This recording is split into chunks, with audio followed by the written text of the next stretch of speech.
Good morning students.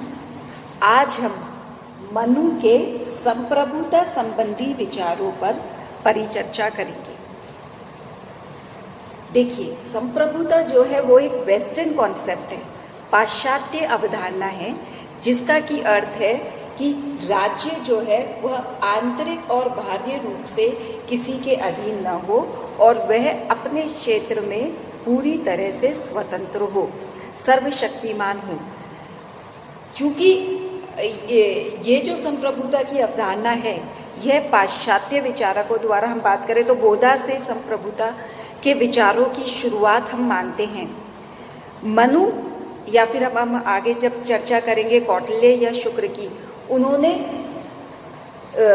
पाश्चात्य अवधारणा की तरह तो संप्रभुता की बात नहीं करी, लेकिन जब हम मनु के विचारों पर डिटेल अध्ययन करते हैं तो हमें इस बात को समझ में आता है कि हमें यह बात रियलाइज होती है कि किसी सेंस में संप्रभुता की बात हमारे यहाँ प्राचीन भारतीय विचारकों द्वारा की गई थी।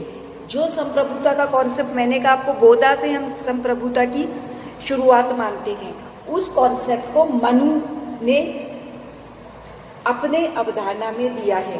हालांकि पाश्चात्य, अगर मैं बात करूं पाश्चात्य अवधारणा जैसे पाश्चात्य विचारकों ने जिस तरह से संप्रभुता की अवधारणा दी है, भारतीय विचारकों की जो संप्रभुता की अवधारणा है वह उससे थोड़ी सी अलग है। मनु ने राज्य, धर्म और दंड की जो आपस के संबंध हैं, उन्हें जिस रूप से स्वीकार किया है, उसमें उसकी संप्रभुता की जो अवधारणा है वह परिलक्षित होती है। मनु का मानना है कि राज्य जो है उसका क्या कार्य है? राज्य का कार्य है धर्म का प्रवर्तन करना, धर्म का विस्तार करना, यानी धर्म की वृद्धि के लिए ही जो है वह राज्य का निर्माण हुआ। अब यहाँ मनु धर्म को बहुत ब्रॉड सेंस के अंदर लेता है। मनु धर्म के अंतर्गत जो नैतिक मूल्य हैं, सदाचार के जो शाश्वत सिद्धांत है, प्रजा रक्षण के कार्य, प्रजा कल्याण के कार्य, सामाजिक व्यवस्था के जो नियम हैं उसे लागू करने के कार्य, शासकीय शक्ति का प्रयोग और राजा द्वारा दंड जो है वह मर्यादित रूप में दंड का प्रयोग करना धर्म के अंतर्गत आता है। मनुस्मृति ने राज्य को धर्म पर आधारित मापदंडों को स्थापित करने के लिए एक संस्था के रूप में बताया है। मनु का मानना है कि राज्य और धर्म एक दूसरे पर निर्भर है। राज्य धर्म के विस्तार के लिए कार्य करता है और बिना राज्य के जो है वह धर्म लागू ही नहीं किया जा सकता। तो धर्म को लागू करने के लिए भी राज्य जो है वह आवश्यक है। अब इस धर्म को लागू करने के लिए मनु ने दंड की बात कही है। मनु कहते हैं कि राजा के पास दंड के रूप में एक भौतिक शक्ति है, जिससे कि राजा जो है वह धर्म का पालन करवाता है। यह जो दंड है यह वह बल का प्रयोग है, वह बाध्यकारी बल है, जिससे कि धर्म का जो है वह धर्म यह वह बाध्यकारी बल है जिससे कि जो प्रजा है वह धर्म का पालन करे। मनु ने दंड को सर्वोपरि सत्ता के रूप में स्वीकार किया है। मनुस्मृति के अनुसार राजा को यह जो दंड की शक्ति है यह ईश्वर के द्वारा प्रदत्त की गई है। ईश्वर ने राजा को यह दंड की शक्ति दी है। इसलिए राजा जो है इस दंड का स्वामी नहीं है, वह इस दंड का अभिकर्ता मात्र है, वह एजेंट है। उसका क्या काम है कि इस दंड के माध्यम से धर्म का जो है धर्म लागू करवाना।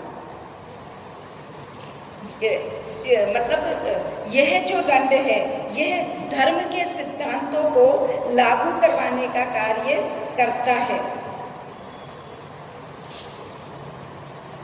मनु का मानना है कि यह जो दंड का प्रयोग है यह धर्म सम्मत होना चाहिए। अगर दंड का प्रयोग धर्म के विपरीत किया जाता है तो मनु ने स्पष्ट किया है कि राजा द्वारा धर्म के विरुद्ध दिया गया दंड इस लोक में तो उसकी अपकीर्ति का कारण बनता ही बनता है और परलोक में भी उसे नरक लेके जाता है। तो इस दंड का प्रयोग धर्म के अनुसार ही किया जाना चाहिए।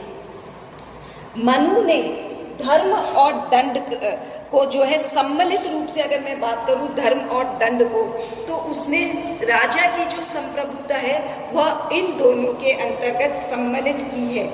मनु का मानना है कि यह जो दंड की शक्ति है यह निरपेक्ष नहीं है, यह सापेक्ष है।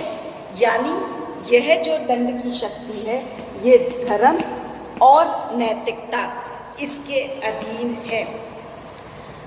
तो कहने का क्या तात्पर्य है, संप्रभुता मनु ने किसके अधीन रखी, धर्म और दंड के। अगर हम मनु के संप्रभुता संबंधी या इस धर्म और दंड के संबंधी विचारों की बात करें तो मनु ये कहता है कि धर्मयुक्त जो दंड है उसमें संप्रभुता निहित है। यह संप्रभुता राजा को ईश्वर ने दी है। यहाँ राजा से अर्थ हम राजपद से लेंगे, ठीक है।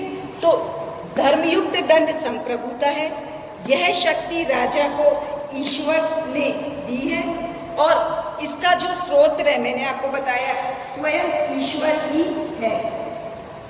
इस तरह से मनु ने संप्रभुता का आधार भी क्या रखा, दैवीय। चूंकि ईश्वर ने राजा को संप्रभुता की शक्ति दी तो इसका आधार क्या हुआ, दैवीय आधार उन्होंने रखा। अब मनु क्या कहते हैं कि ये स्वयं में साध्य नहीं है। दंड का क्या काम है, धर्म को बढ़ाना, धर्म को एनहांस करना।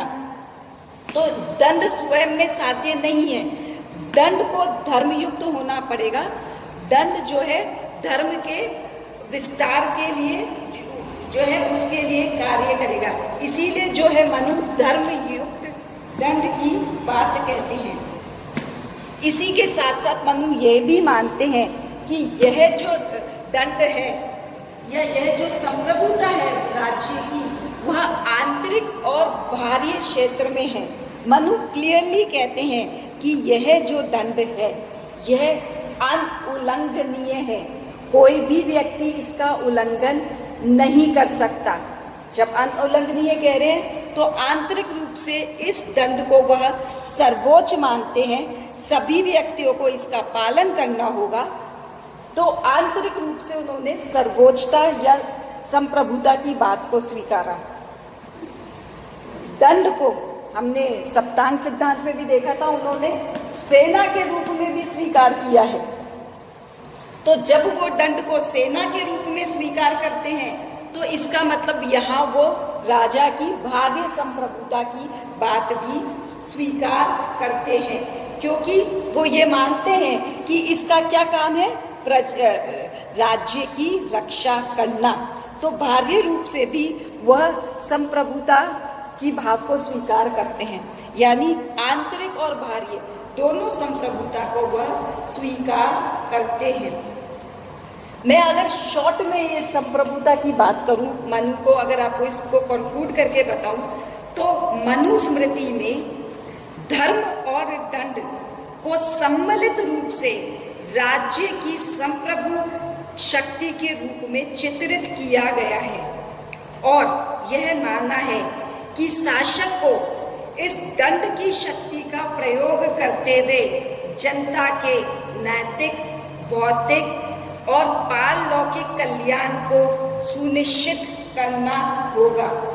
यानी यह धर्म दंड जो है, इस पर मनु अपने संप्रभुता की बात को स्वीकार करते हैं।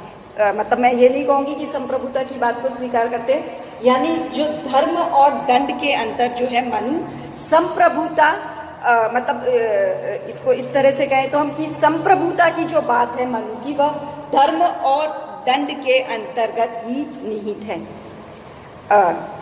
हम इसके आगे जो है राज्य के कार्यों की बात करेंगे, लेकिन आज के लेक्चर में हम इतना ही करेंगे क्योंकि फिर ये बहुत बड़ा हो जाएगा। तो आज का मैं यहीं तक ही सीमित करती हूँ, संप्रभुता तक। अगले लेक्चर के अंदर हम राज्य के कार्य क्षेत्र की बात करेंगे। Thank you.